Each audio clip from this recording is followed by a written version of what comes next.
Facts, lessons, and prayer points. Bible stories are not ordinary stories. They are powerful stories that serve as a constant reminder to us of God's power and true love to us. I'm going to be bringing out the facts, the lessons, and the prayer points from this episode and this powerful story. Lesson from chapter 1. Lesson 1. Naomi must have been a very, very caring mother-in-law. She sets an example of love and shared her faith in the God of Israel. She clearly has a good relationship with her daughter-in-laws. Because if she does not, they would have left her alone immediately her sons died. Some daughters-in-law can even stay in the same room or home with their mother-in-laws while the son is alive, because the mother-in-law chooses to be wicked. But Naomi was different, and she set an example for us all.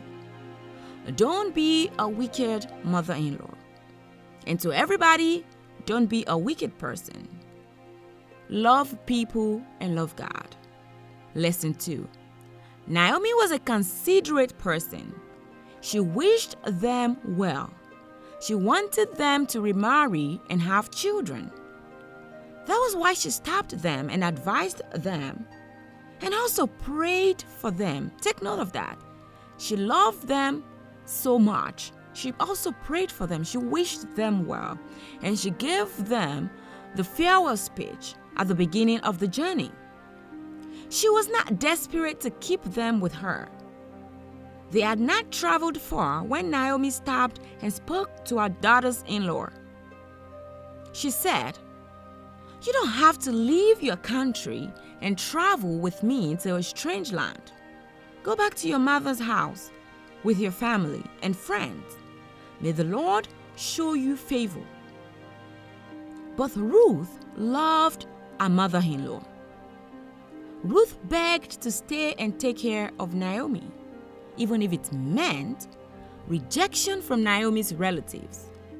Ruth was drawn to Naomi and the God she serves.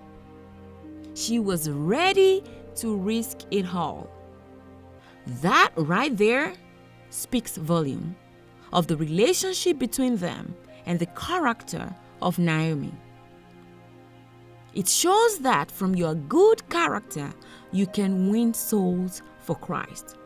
Sometimes you don't even need to preach or announce yourself as a Christian. Just by being a good person, people can be drawn to the God you are serving. So please, let's all be of good character. Lesson 3. Lesson 3 is the lesson of selflessness. Naomi made it clear to them, right from the jump, that if they stayed with her, there is no hope of remarrying. Because 1, they are going to a foreign land.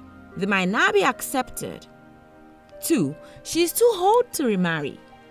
And if perhaps, fortunately, she gets lucky, as in she said if she literally gets lucky tonight and gets married like this night, and does get married tonight as they are speaking, will they wait for the newborn child to grow and marry him?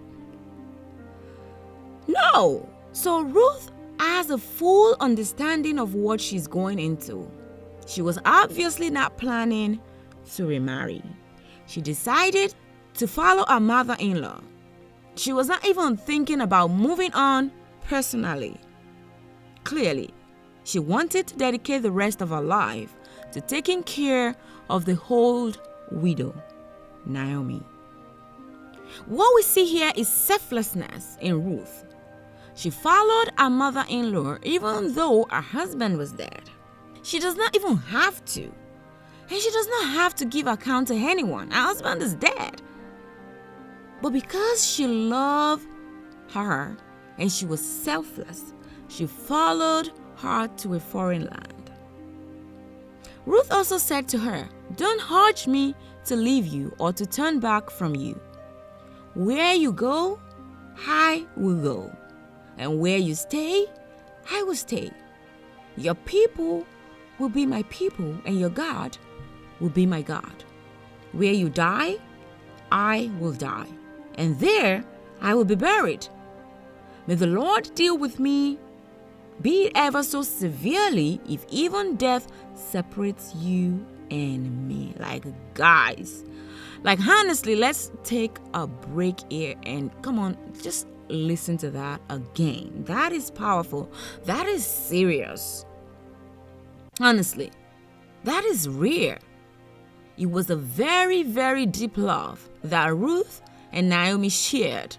It's a till death do us apart kind of love, which is extremely rare.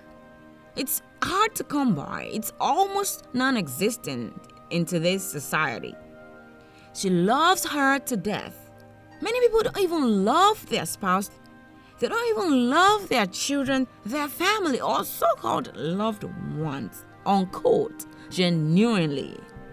Now imagine how wonderful of a person Naomi must have been for Ruth to have fallen that deeply in love with her. You love your mother-in-law to death? Like, really? Seriously?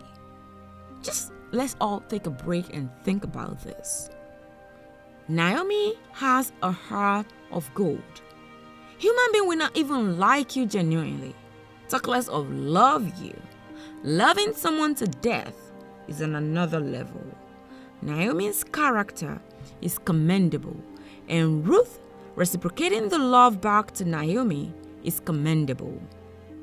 When you do things and not really expecting anything in return, God sees that. He honors that, and He will pay you in multiple folds. He will settle you. Be a good person. Have a good heart. Love God and love people. Be considerate. This is not just for mother-in-laws. This is for every one of us. Be a good human being. Please, I urge you.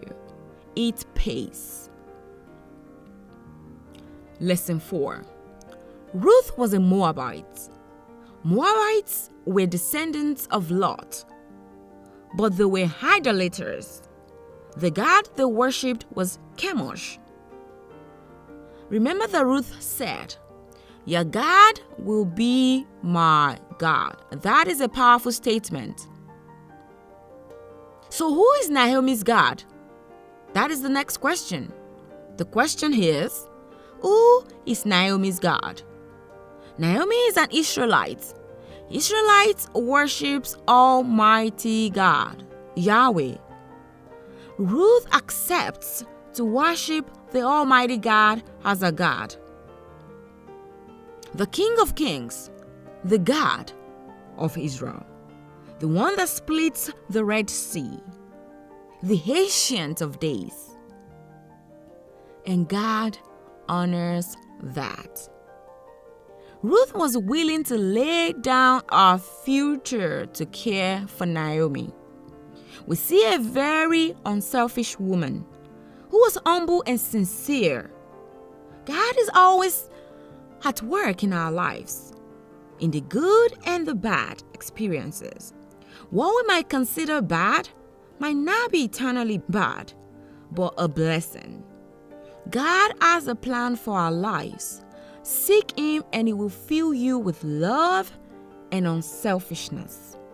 This will motivate you to touch, encourage, and be a blessing to others, even in those very difficult seasons of life.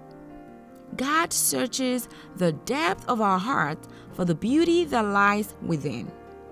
That beauty is expressed in our earnest desire to love and serve one another.